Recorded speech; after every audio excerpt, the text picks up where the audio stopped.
Hello, this is Olivia. And so someone sent me these questions. So I'll just be reading and answering them. Okay, here we go. What's your worst/best memory of high school and why? Well, I'm not in high school yet. So I'll change that to middle school.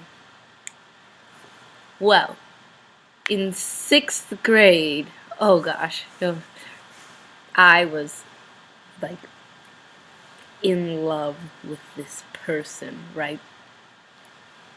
And it and my friend was also in love, and then the person that we liked her, and it was awkward, and yeah, and then push led to shove, and everything got confusing. And next question: what was your favorite pet you had as a child, and why? Well, I had this weird, strange frog toad phase where I would just go outside and find a bunch of frogs and toads and put them in a container and watch them. Odd, strange, I know. I also had fish, but they never made it home. They always died in the car, which I don't understand. So now I hate fish because they made me so sad. Every time I got a single fish, it would always just die in the car, and I don't know why. I also had 2 birds from one of my mom's colleagues. She was moving to India or something, so she gave us her birds.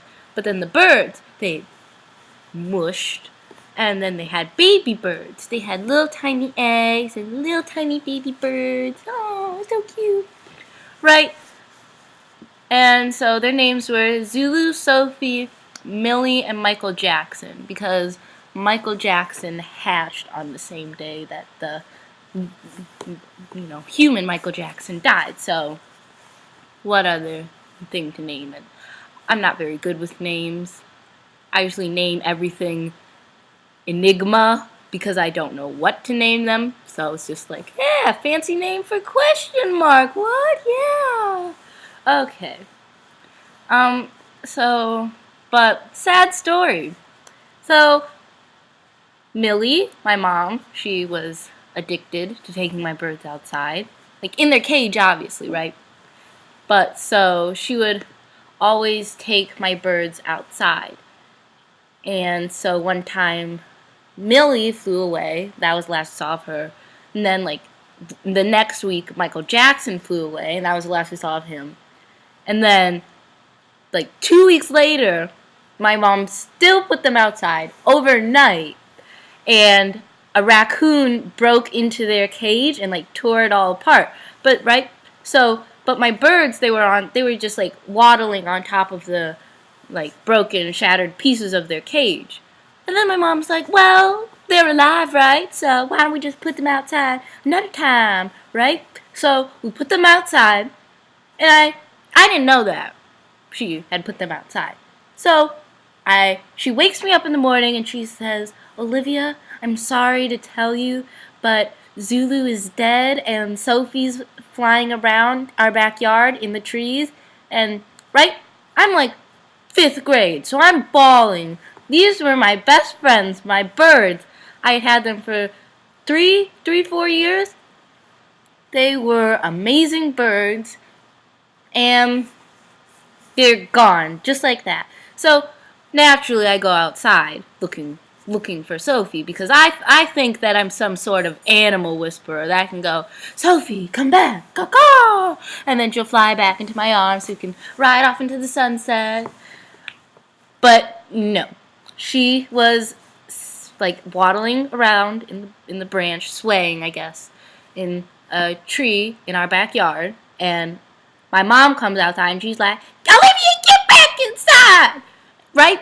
And then she screams that, and then my bird, Sophie, she flies away, never to be seen from again. And then in like the remains of the cage, the other cage that we had 2 cages for them. It was the smaller cage. The bigger cage was the one that got ruined the night before. But so we see all of these feathers on our deck, and it was just the worst thing ever. And then my mom, she was like, well, I'll go see if I can find Sophie, or I don't know, see if I can catch her or something. She goes out into our backyard and she finds a beak, like a cockatiel beak, because they were cockatiels, and she wraps it up in some newspaper and she throws it away. And I ask her, what is that? And she's like, something I found in my room, right? And then I asked her recently, and she said that it was his beak. And I, from that day on, every time I saw a bird flying into the sky, I was always hoping that it was my bird, my baby, my bird, my fat yellow cockatiel. But it never is. And just this morning, I was wondering. I'm always thinking she's dead, right? Because she's a cockatiel. She doesn't know how to live in the wild. But there's always this little tiny spark of hope that she's still alive. But facts come to facts. But my favorite, my baby bunny. Oh, it's so cute. Okay. It was in Arizona, my birthday. It was before the commotion happened. And I was with my mother and my godfather, and my godfather, I swear he's in love with my mother. I swear. It's creepy. He's always like, can I go to the Olive Garden with your mother? But it's just scary. But so for my birthday, yay, he decides, let's go to a gunfight. Yay! It was scary. I started crying. I didn't know if people were actually dying. I was scared, and he was like, well, you probably shouldn't have come anyway. And he was the one that made me come. And it was just anyway, the next day, to make it up to me, we went horseback riding. My horse's name was Sammy or something. Big brown horse, like always. All horses look the same to me. But, so, and when we were done horseback riding, we came back, and the owner of the ranch, it was called McDonald's Ranch, he led us to a little pen of baby animals, baby rabbits, baby pigs, baby sheep, and he scooped up this little black bunny, and he was like, hold it. And I was like, oh my gosh, adorable. I want it now. And then, of course, we couldn't get a rabbit without my mom's consent. So, thank goodness my godfather had ruined my birthday, right? Birthday present, baby bunny, yay! So, I go home and make a whole PowerPoint presentation on my mom's computer about why I should get a rabbit, and she buys it, right? And we get this rabbit for free. But we have to go there, and then we're like, okay, let's get the rabbit. And then we're like, wait, what are we going to put it in? And then so we have to go to Petco, and we have to get the carrying thing, but they don't have carrying things. They have it for hamsters. But the little tiny baby bunnies, they're like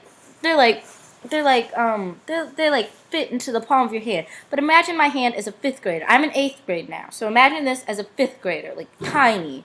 And there was still room for it to move around in my hand. It was adorable. Right, so we picked up the little black bunny, but then we went to Petco to get a new thing. But when we came back, we couldn't find the black bunny. And that's the one that I really wanted, right? I was like, ooh, black, mysterious, ooh, goth. So we picked up this little one. It was even smaller than the black one. And it was white with black ears and a little black mustache. And, oh my gosh. I'll give you guys a moment to let that sink in.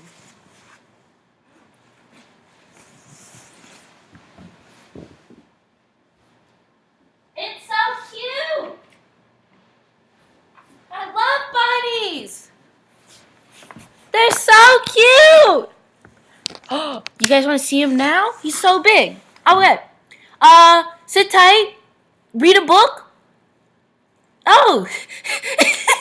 I'm only on the second question and there's like 10. Whatever. Calm down, everyone.